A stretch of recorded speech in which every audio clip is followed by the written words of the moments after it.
জাতীয় সংসদের আসন সংখ্যা 9, দিনাজপুর 4 আসন থেকে নির্বাচিত মাননীয় সংসদ সদস্য জনাব মোহাম্মদ আখতারুজ্জামান মিয়া, আপনি আপনার তারকা চিহ্নিত প্রশ্ন 60 মহান সংসদে উত্থাপন করুন।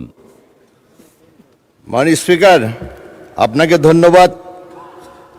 আমার প্রিয় নেতা, প্রিয় প্রধানমন্ত্রী জনাব তারেক রহমানকে ধন্যবাদ, এই জাতীয় সংসদের সকল সদস্যবৃন্দকে।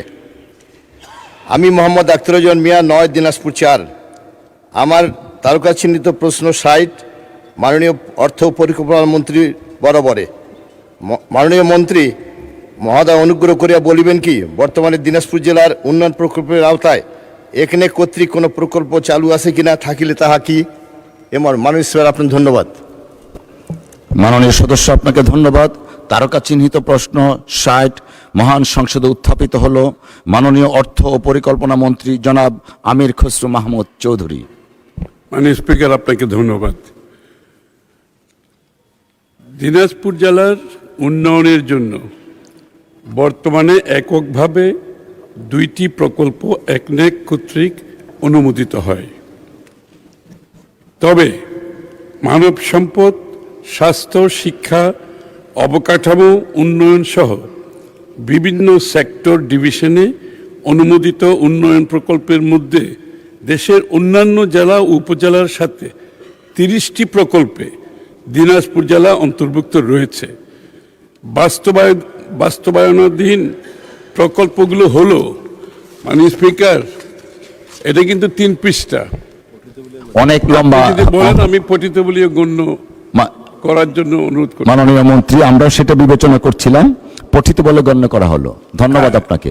তবে এর সাথে আমি একটু যোগ করতে চাই, সেটা হচ্ছে এই প্রকল্পগুলো কিন্তু বিগত সরকারগুলোর সময় হয়েছে এবং এখানে উল্লেখযোগ্য 1300 অধিক প্রকল্প বাস্তবায়িত আছে এখন।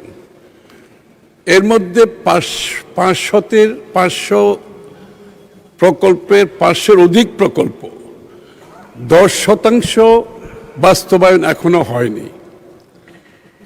আমরা কিন্তু বিগত দিনের এই প্রকল্পগুলোকে রিভিউ করছি।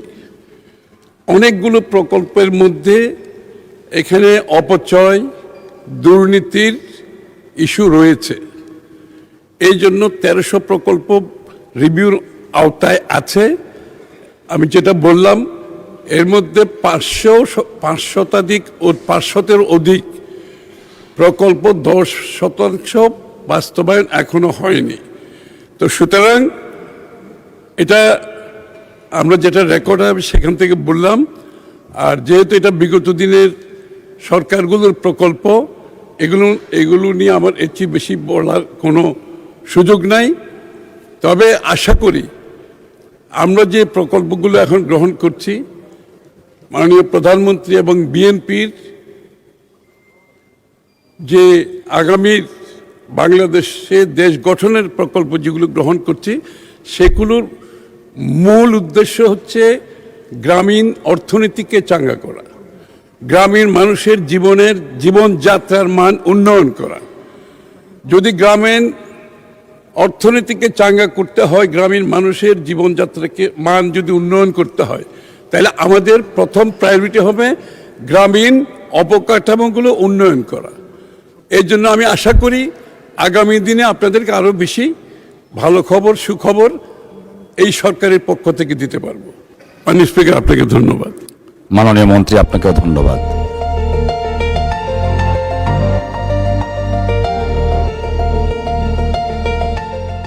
দিনাজপুর টিভি মানুষের জীবনের কথা বলে।